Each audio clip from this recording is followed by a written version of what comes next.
সুপ্রিয় শিক্ষার্থী, দশম শ্রেণীর বিজ্ঞান ক্লাসে তোমাদের সবাইকে স্বাগতম। আশা করছি তোমরা সবাই ভালো আছো এবং নতুন বছরে নতুন উদ্যমে ভালো করে নিজেদের পড়াশোনা শুরু করেছো। আলহামদুলিল্লাহ, আমিও ভালো আছি। আমি ওয়াহিদা খানম কলি আজকে তোমাদেরকে তৃতীয় অধ্যায়ের রক্তকণিকার শেষ অংশটুকু, অর্থাৎ রক্তকণিকার যে আমরা পড়েছিলাম যে 3 ধরনের রক্তকণিকা, তার মধ্যে যেটা শেষ রক্তকণিকা অনুচক্রিকা, সেটা সম্পর্কে জানবো এবং রক্তের কাজ নিয়ে আলোচনা করব। তো আজকের ক্লাস শুরু করার আগে গত দিনে যে আমরা পড়লাম আমাদের পড়া যে রক্তকণিকাগুলো হচ্ছে কি বা হচ্ছে রক্তকণিকা কত প্রকার, এগুলোর আবার বিভিন্ন ধরনের অংশ আছে, সেগুলোই বা কেমন, এটা নিশ্চয়ই তোমাদের সবার ভালো করে পড়া হয়েছে। তো প্রথমে আমাকে যে প্রশ্নের উত্তরটা তোমরা বলবে সেটা হচ্ছে রক্তকণিকা কাকে বলে। অর্থাৎ এটা প্রশ্ন এরকমও আসতে পারে যে রক্তকণিকা কি। রক্তকণিকা হলো রক্ত রসের মধ্যে ভাসমান বিভিন্ন ধরনের কোষ, এটাকে আমরা কি বলে থাকি? রক্তকণিকা বলে থাকি। এটা 1 নম্বরের প্রশ্নের জন্য আসতে পারে যে রক্তকণিকা কি, তখন তোমরা এই উত্তরটা এভাবে দিবে। এখন আমি যদি তোমাদেরকে জিজ্ঞাসা করি যে রক্তকণিকা কত প্রকার এবং কি কি, তাহলে তুমি কি বলবে? রক্তকণিকা হচ্ছে কত ধরনের? 3 ধরনের। একটা লোহিত রক্তকণিকা, তারপরেরটা হচ্ছে শ্বেত রক্তকণিকা এবং পরেরটা হচ্ছে অনুচক্রিকা। তো এই যে লোহিত রক্তকণিকার আর শ্বেত রক্তকণিকা, এই দুটো সম্পর্কে পূর্বের ক্লাসে আলোচনা হয়েছে, আমরা পড়েছি। আমরা আজকে অনুচক্রিকা নিয়ে আলোচনা করব।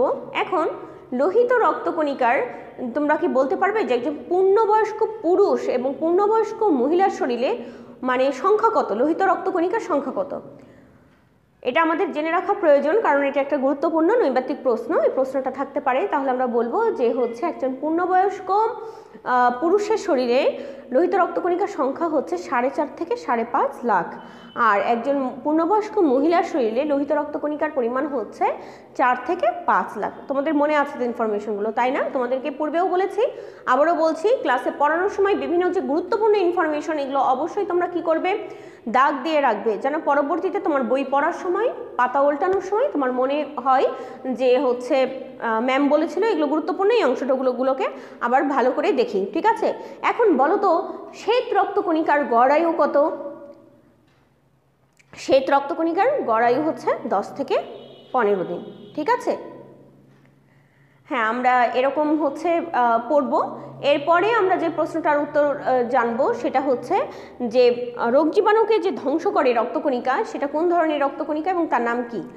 রোগ জীবাণুকে ধ্বংস করে হচ্ছে কি বলো তো? রোগ জীবাণুকে ধ্বংস করে হচ্ছে আমাদের শ্বেত রক্তকণিকারই মনোসাইট, একটা ফ্যাগোসাইটোসিস প্রক্রিয়ায় রোগ জীবাণুকে ধ্বংস করে। এখন অপশনে অনেক সময় মনোসাইট না থেকে শুধুমাত্র শ্বেত রক্তকণিকাও থাকতে পারে, সেক্ষেত্রে তোমরা শ্বেত রক্তকণিকায় দিবে, তাহলেই হবে। ঠিক আছে? তো আসো আজকের পাঠ আমাদের শুরু করি। আজকে আমাদের পাঠ হচ্ছে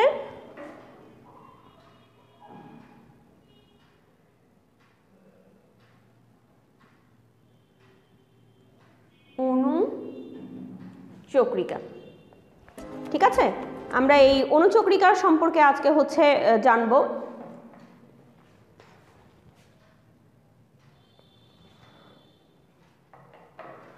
অনুচক্রিকাও রক্তকণিকার মধ্যে একটি অন্যতম গুরুত্বপূর্ণ রক্তকণিকা।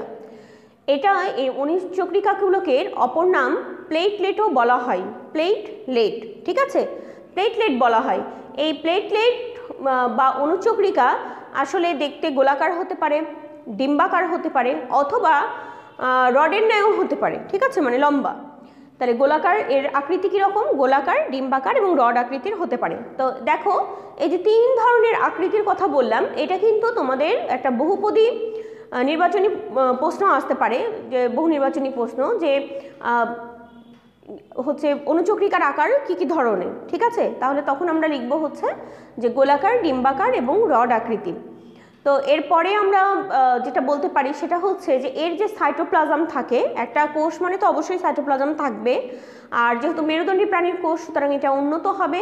তো এর যে সাইটোপ্লাজম থাকে, এই সাইটোপ্লাজমটা কেমন হবে জানো? এই সাইটোপ্লাজমটা হবে হচ্ছে দানাদার, দানাযুক্ত সাইটোপ্লাজম, এবং এখানে মাইটোকন্ড্রিয়া উপস্থিত থাকে এবং গলজি বডি উপস্থিত থাকে। তোমরা গলজি বডি কি, মাইটোকন্ড্রিয়া কি, এটা অনেক আগের শ্রেণীতে জেনেছো, ক্লাস 7-এ, 6-এ, এবং এইটাও এই সম্পর্কে কিছু ধারণা তোমরা পেয়েছো। তো এই আমরা জানি যে কোষের মধ্যে এই কোষ অঙ্গাণুগুলো থাকে। তাহলে সাইটোপ্লাজমটা কেমন হবে? সাইটোপ্লাজমটা হবে দানাদার। আর এখানে কি কি থাকবে? এখানে থাকবে গলগি বডি এবং সেই সাথে থাকবে হচ্ছে মাইটোকন্ড্রিয়া উপস্থিত থাকবে। আর এখানে যেটা হচ্ছে অনুপস্থিত থাকে সেটা হচ্ছে নিউক্লিয়াস। এখানে নিউক্লিয়াসটা উপস্থিত থাকে না, নিউক্লিয়াস এখানে অনুপস্থিত। তাহলে এখানে যদি 2 মার্কের একটা ছোট প্রশ্নও তোমাদের আসে যে অণুচক্রিকার বৈশিষ্ট্য লিখো, তাহলেও কিন্তু তোমরা লিখতে পারবে যে অণুচক্রিকাকে প্লেটলেট বলা হয়। তারপরে অণুচক্রিকা গোলাকার, ডিম্বাকার এবং রড আকৃতির হতে পারে। অণুচক্রিকা হচ্ছে সাইটোপ্লাজম দানাদার। এখানে মাইটোকন্ড্রিয়া এবং গলগি বডি উপস্থিত থাকলে পরেও এখানে নিউক্লিয়াস উপস্থিত থাকে না।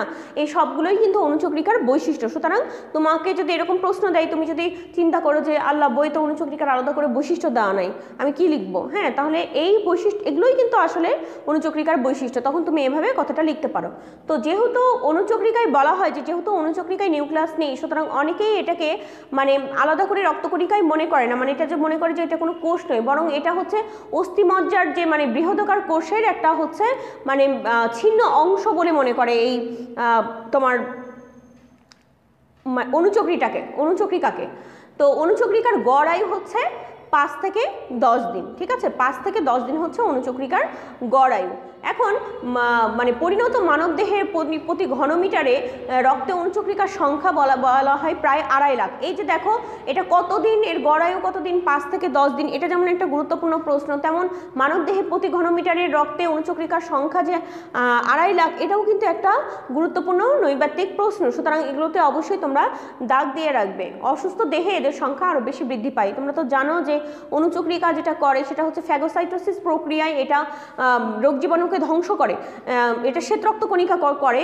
আর যখন হচ্ছে মানে এরকম রোগ জীবাণু বেড়ে যায়, তখন অণুচক্রিকার সংখ্যাটা যেহেতু হচ্ছে মানে শ্বেতরক্ত কণিকাটা কমই, সুতরাং অণুচক্রিকার সংখ্যাটা আরও বেশি বেড়ে যায়। ঠিক আছে, তাহলে এখানে তোমরা 2-3টা গুরুত্বপূর্ণ প্রশ্ন পেলে। এরপরে দেখো আসলে অণুচক্রিকার প্রধান কাজ কি? অণুচক্রিকার প্রধান কাজ হচ্ছে রক্ত তঞ্চন করা বা রক্ত হচ্ছে জমার বাঁধানো। ঠিক আছে, এই রক্ত জমার বাঁধাতে এটা কি করে? সাহায্য করে। আমাদের হয় না এরকম যে কাজ করতে গিয়ে কোনো জায়গাটা কেটে গেল, অর্থাৎ কোনো হচ্ছে রক্তবাহিকা বা কোনো টিস্যু যখন আঘাতপ্রাপ্ত হয় বা কেটে যায়, তখন সেখানে ওইখানকার যে অণুচক্রিকা এগুলো খুব হচ্ছে সক্রিয় হয়ে ওঠে। ঠিক আছে, এগুলো সক্রিয় হয়ে ওঠে এবং অনিয়মিত আকার ধারণ করে। সক্রিয় হয়ে ওঠার ফলে এগুলো অনিয়মিত আকার ধারণ করে এবং এখানে মানে যে মানে থ্রোম্বোপ্লাস্টিন থাকে, এই থ্রোম্বোপ্লাস্টিন নামক এরা হচ্ছে এক ধরনের থ্রোম্বোপ্লাস্টিন নামক পদার্থ তৈরি করে। তাহলে অণুচক্রিকা সবার আগে কি করবে? যখন কোনো জায়গা কেটে যায় তখন এটা মানে সক্রিয় হয় এবং অনিয়মিত আকার ধারণ করে। অণুচক্রিকা এখানে যদি আমি লিখি ব্র্যাকেটে যে কোথাও কেটে গেলে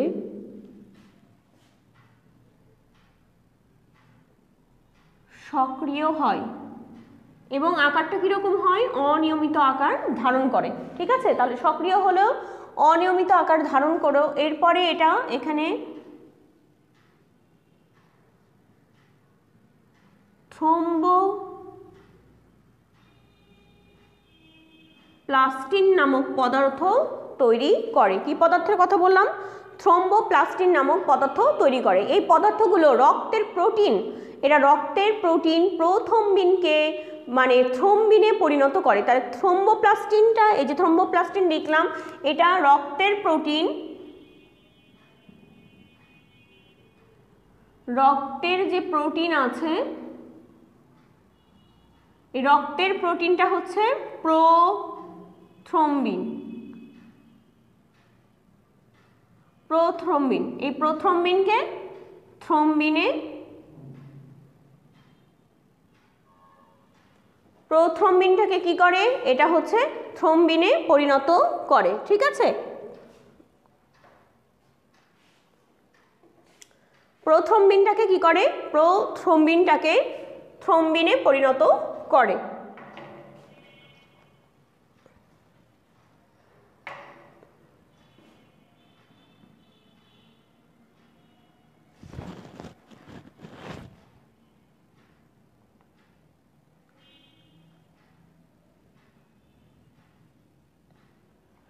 রক্তের প্রোটিনটাকে এটা প্রোথ্রম্বিনকে কি করলো, তাহলে থ্রম্বিনে পরিণত করলো।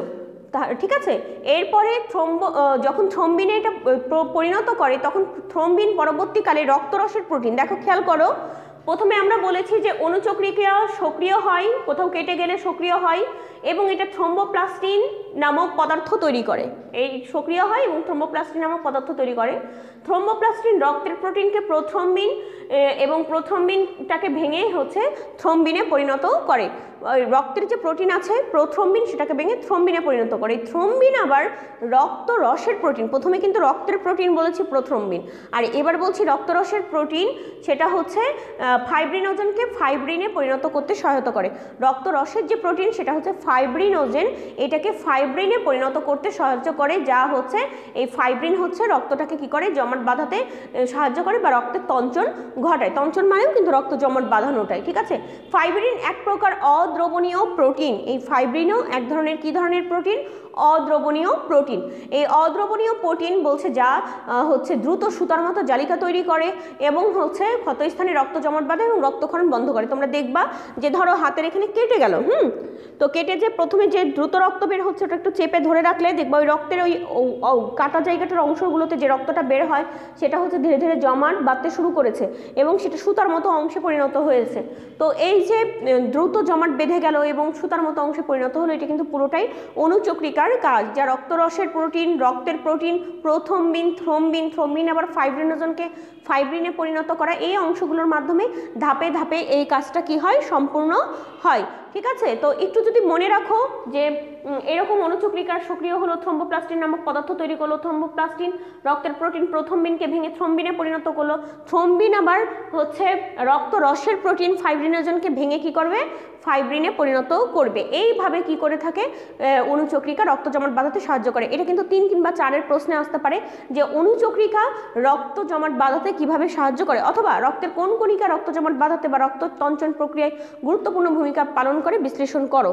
তখন কিন্তু তোমাকে এই ধরনের প্রশ্নের উত্তর এই পুরোটাই ব্যাখ্যা করে লিখতে হবে। ঠিক আছে, তাহলে এই গেল হচ্ছে তোমার অনুচক্রিকার কাজ। এছাড়া মানে রক্ত জমাট বাঁধার প্রক্রিয়াটা কিন্তু মানে আরও জটিল, কারণ এখানে এই প্রক্রিয়ার জন্য বিভিন্ন ধরনের রাসায়নিক পদার্থ, ভিটামিন কে, ক্যালসিয়াম, আয়ন, এগুলো সবই হচ্ছে জড়িত থাকে। তবে মূল প্রক্রিয়া এটাই, যেটা রক্তরসের প্রোটিন এবং রক্তের প্রোটিনকে ভেঙে এরকম জালক তৈরি করে তারপরে এটা রক্ত জমাট প্রক্রিয়াটার হচ্ছে কি করে সম্পন্ন করে। এবার আমরা যে অংশটুকু পড়ব সেটা হচ্ছে রক্তের কাজ। এখন এর আগের দিন আমরা প্রথমেই রক্তরসের কাজ পড়েছিলাম, আজকে আমরা রক্তের কাজ পড়ব। এখানে বিভিন্ন তোমার বইয়ে গুরুত্বপূর্ণ কিছু পয়েন্ট দেওয়া আছে, তো এই পয়েন্টগুলো তোমাকে মনে রাখতে হবে। তুমি যদি পয়েন্টগুলো খুব সুন্দর করে মনে রাখো তাহলে তুমি অবশ্যই কি করতে পারবে, সুন্দর করে লিখতে পারবে। পয়েন্টের নাম মনে থাকলে তখন ওইখানে যে ব্যাখ্যাটা তুমি পড়বে এমনিতেই তুমি তখন ওখান থেকে 2-4টা বাক্য তখন তুমি এমনি লিখতে পারবে। তাহলে প্রথমে যে আমরা পয়েন্টটা লিখবো সেটা হচ্ছে রক্ত কী ধরনের, প্রথম কাজটা কি, শ্বাসকার্য। দেখো শ্বাসকার্য দেখে তোমার মনে হতে পারে যে আমাদের শ্বাস প্রশ্বাস নেওয়ার সাথে রক্তের কি সম্পর্ক। এটা তো আমাদের ফুসফুসে হচ্ছে অক্সিজেন যায়, কার্বন ডাইঅক্সাইড, এইভাবে আমরা ফুসফুসকে দেখেছি যে এর আগে ফুসফুস সম্পূর্ণ শ্বসনতন্ত্রের কাজটা সম্পন্ন করে, কিন্তু এখানে রক্ত কি ভূমিকা রাখে মনে করে দেখো। সপ্তম শ্রেণীতে যখন তোমরা একটা ফুসফুসের গঠন পড়েছিলে তখন কিন্তু সেখানে রক্ত গুরুত্বপূর্ণ ভূমিকা পালন করেছিল। ঠিক একইভাবে রক্তের কাজে তখন আমরা শ্বাসকার্যের কথাটা উল্লেখ করতে পারি যে আসলে রক্ত অক্সিজেনকে ফুসফুস থেকে কি করে, মানে ফুসফুস থেকে টিস্যু কোষে এবং টিস্যু কোষ থেকে কার্বন ডাইঅক্সাইডকে ফুসফুসে পরিবহন করে। এই রক্ত কিন্তু নিজে অক্সিজেন সমৃদ্ধ, রক্ত হচ্ছে যায় ফুসফুসে, আর ফুসফুস থেকে কার্বন ডাইঅক্সাইডে মানে টিস্যু কোষ থেকে কার্বন ডাইঅক্সাইড সমৃদ্ধ রক্ত আবার বলছে যে ফুসফুসে পরিবহন করে। তো অক্সিজেনকে এইভাবে মানে রক্ত সাহায্য করে থাকে। লোহিত রক্তকণিকা এবং রক্তরস প্রধানত এই কাজটি সম্পূর্ণ করে। রক্তের মধ্যে লোহিত রক্তকণিকা এবং রক্তরস প্রধানত এই কাজটি কী করে, সম্পূর্ণ করে। এরবারে আমরা যেটা পড়ব সেটা হচ্ছে হরমোন পরিবহন।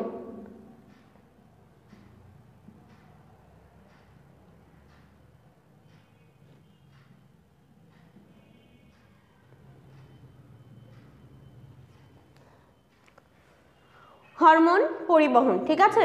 হরমোন পরিবহনে আমরা বলতে পারি যে অন্তঃক্ষরা গ্রন্থি থেকে নিঃসৃত আমরা জানি যে হরমোন নিঃসৃত হয় অন্তঃক্ষরা গ্রন্থি থেকে, তাহলে অন্তঃক্ষরা গ্রন্থি থেকে নিঃসৃত হরমোন দেহের বিভিন্ন অংশে পরিবহন করে, যে সেটা হচ্ছে রক্ত।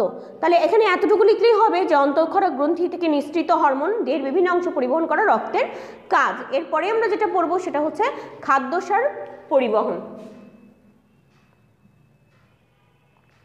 এরকম তুমি যদি একটু পয়েন্ট করে লিখো তাহলে তোমার খুব দ্রুত এগুলো মনে থাকবে। খাদ্যসার পরিবহন। খাদ্যসার পরিবহনে রক্ত কিভাবে ভূমিকা রাখে, যে দেহের বলছে সঞ্চয় ভাণ্ডার থেকে এবং পরিপাকৃত খাদ্যসার দেহের টিস্যু কোষগুলোতে বহন করে হচ্ছে রক্ত। হ্যাঁ, দেহের যে আসলে সঞ্চয় ভাণ্ডার আছে এটা থেকে এবং পরিপাকৃত খাদ্যরস দেহের টিস্যু কোষগুলোতে হচ্ছে সঞ্চয় করে হচ্ছে এই হচ্ছে রক্ত। এই জন্য খাদ্যসার পরিবহনে এর গুরুত্বপূর্ণ ভূমিকা রয়েছে। বর্জ্য পরিবহন, ঠিক আছে, বর্জ্য পরিবহনেও রক্ত গুরুত্বপূর্ণ ভূমিকা পালন করে। আমরা তো জানি আমাদের দেহে বর্জ্য উৎপন্ন হয়, তাই না? বিভিন্ন ধরনের আমরা যে আমাদের দেহ যে বিভিন্ন ধরনের কাজ করে, শারীরবৃত্তীয় কাজ করে, এর ফলে আমাদের দেহে বর্জ্য তৈরি হয়। এই বর্জ্য পরিবহন করে কিন্তু হচ্ছে রক্ত। কিভাবে বলছে নাইট্রোজেন ঘটিত বর্জ্য পদার্থগুলো কিডনি বা বৃক্কে পরিবহন করে হচ্ছে এই রক্ত। যে যখন আমাদের দেহের বিভিন্ন ধরনের বর্জ্য তৈরি হয় তখন সেটা রক্তের মাধ্যমেই কিডনিতে পরিবাহিত হয়। এরপরে বলছে উষ্ণতা নিয়ন্ত্রণ। উষ্ণতা নিয়ন্ত্রণ, উষ্ণতা মানে তো বোঝো নাকি, টেম্পারেচার।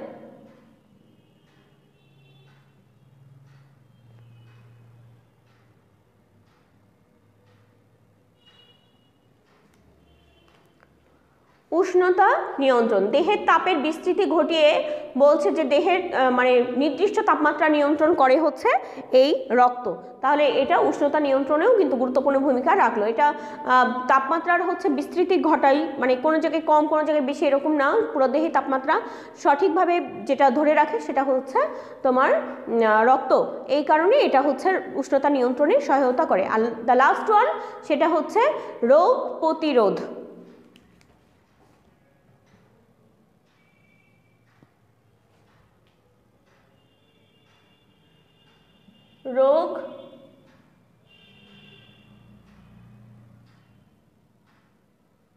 রোগ প্রতিরোধ, ঠিক আছে।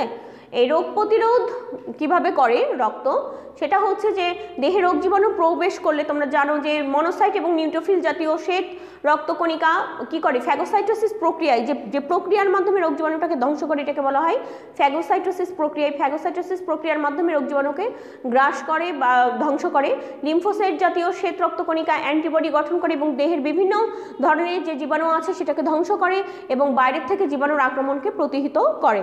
তো এতগুলো কাজ করে। এখন দেখো এখানে যেটা হতে পারে যে রক্তের 6টা কাজ যে আমি লিখেছি, এই 6টা কাজ দুই রকমভাবে তোমার কাছে আসতে পারে। এক, রক্তের কাজ বর্ণনা করো, ঠিক আছে, তাহলে তো সবগুলোই তোমাকে ব্যাখ্যা করতে হবে। আর কখনো কখনো ক্ষয়ের প্রশ্নের জন্য এরকম হতে পারে যে শ্বাসকার্য মানে চালাতে বা শ্বাসকার্য প্রক্রিয়াটা সম্পন্ন করতে রক্তে কিভাবে ভূমিকা পালন করে লেখো। বা রোগ জীবাণু প্রতিরোধ করার জন্য স্পেশালি যে দ্য লাস্ট ওয়ান, এটা কিন্তু খুব গুরুত্বপূর্ণ। রোগ প্রতিরোধে হচ্ছে রক্ত কিভাবে সহায়তা করে হচ্ছে ব্যাখ্যা করো। এরকম প্রশ্ন হতে পারে, ভিতরেরগুলো থেকে কোনো একটা আসতে পারে। তাই সবগুলোই পড়তে হবে এবং মনোযোগ সহকারে শুধুমাত্র পড়লে না, অবশ্যই পড়ে লিখতে হবে। এই পয়েন্টের প্রশ্নগুলো তুমি যদি লিখো তোমার ভালো করে মনে থাকবে, ঠিক আছে। তো তাহলে এই ছিল আমাদের অনুচক্রিকা। অনুচক্রিকার হচ্ছে বৈশিষ্ট্য, অনুচক্রিকার হচ্ছে কিভাবে অনুচক্রিকা রক্ত জমা বাধাতে সাহায্য করে এই প্রক্রিয়া, এবং সেই সাথে রক্তের কাজ, 6 ধরনের কাজ: শ্বাসকার্য চালানো, হরমোন পরিবহন, তারপরে খাদ্যসার পরিবহন আছে, বর্জ্য পরিবহন, উষ্ণতা নিয়ন্ত্রণ এবং রোগ প্রতিরোধ। এই ধরনের কাজগুলো করে থাকে হচ্ছে রক্ত। তাহলে এগুলো আমরা সবই সুন্দর করে পড়বো এবং লিখবো, ঠিক আছে। তোমাদের আজকের ক্লাসের হোমওয়ার্ক যেটা থাকবে সেটা হচ্ছে যে রক্ত জমাট বাঁধার প্রক্রিয়া বর্ণনা করো। রক্ত জমাট কিভাবে বাঁধে এই প্রক্রিয়াটা, তার মানে অনুচক্রিকার যে কাজ এটা কিন্তু তোমাকে এখানে লিখতে হবে, ঠিক আছে। তো সুন্দর করে হোমওয়ার্ক সবাই কমপ্লিট করবে। হোমওয়ার্ক কমপ্লিট করার পর তুমি কি করবে, হোমওয়ার্ক কমপ্লিট করার পর তুমি সুন্দর করে খাতার ছবি তুলে গ্রুপে পোস্ট করবে, আমি তোমাদের খাতা চেক করে দেবো ইনশাল্লাহ। আর সবাই তোমরা হচ্ছে নিয়মিত পড়াশোনা করো এবং অনলাইন ক্লাসে অর্থাৎ লাইভ ক্লাস এবং ভিডিও ক্লাস নিয়মিতভাবে দেখো।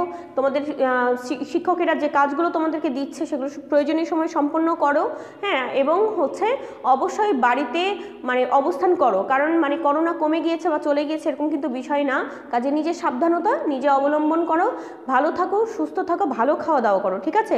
এবং অবশ্যই পিতামাতার সকল কথা মেনে চলো। তোমাদের সবাইকে ধন্যবাদ। তোমাদের সাথে আবারও নেক্সট ক্লাসে দেখা হবে। আল্লাহ হাফেজ।